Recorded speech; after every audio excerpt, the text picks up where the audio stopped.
আমাদের অভিযোগ হচ্ছে সকালবেলা ডেফোডিল শিক্ষার্থী যখন আমাদের ডেফোডিল ভার্সিটিতে আসে 15 জনের মতো আসে, তখন আমাদের ভার্সিটি কারা কারা ভার্সিটি আইডি কার্ড দেখে 3 জনকে অপহরণ করে তুলে নিয়ে যায়, তাদের অত্যাচার করে। এছাড়াও আগের দিন রাত্রে ডেফোডিল ভার্সিটি কিছু শিক্ষার্থীকে ওরা হচ্ছে অপহরণ করে নিয়ে যায়, গুরুতরভাবে আহত করে হাত পা ভেঙে হাত বেঁধে রাখে ওরা।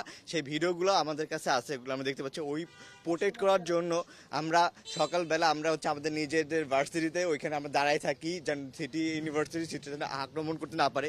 ওইখানে 100 জন শিক্ষার্থীর মতো ছিল খাগানে, যেন এখানে আক্রমণ করার জন্য আসছিল। আমরা আমাদের সাইরেন বাজে 1 নম্বর হলে পর্যন্ত আমাদের হচ্ছে আক্রমণ করার জন্য চেষ্টা করছিল সিটি ইউনিভার্সিটিরা।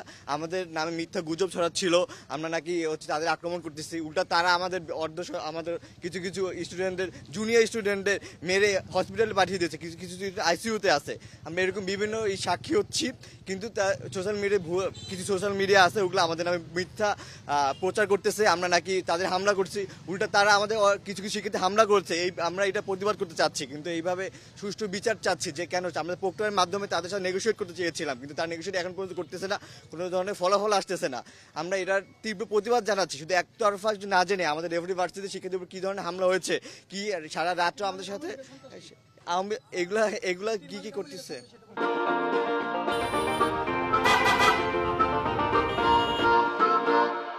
করে রুমে ছিলাম, যখন তখন সবাই চিল্লাচিল্লি করে, তখন আমরা বুঝতে পারি নাই।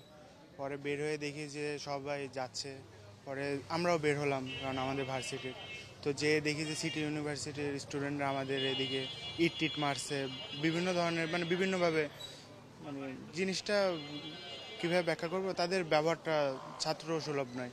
এবং আমরাও পরে প্রতিরোধের জন্য সামনে এগিয়ে যাই।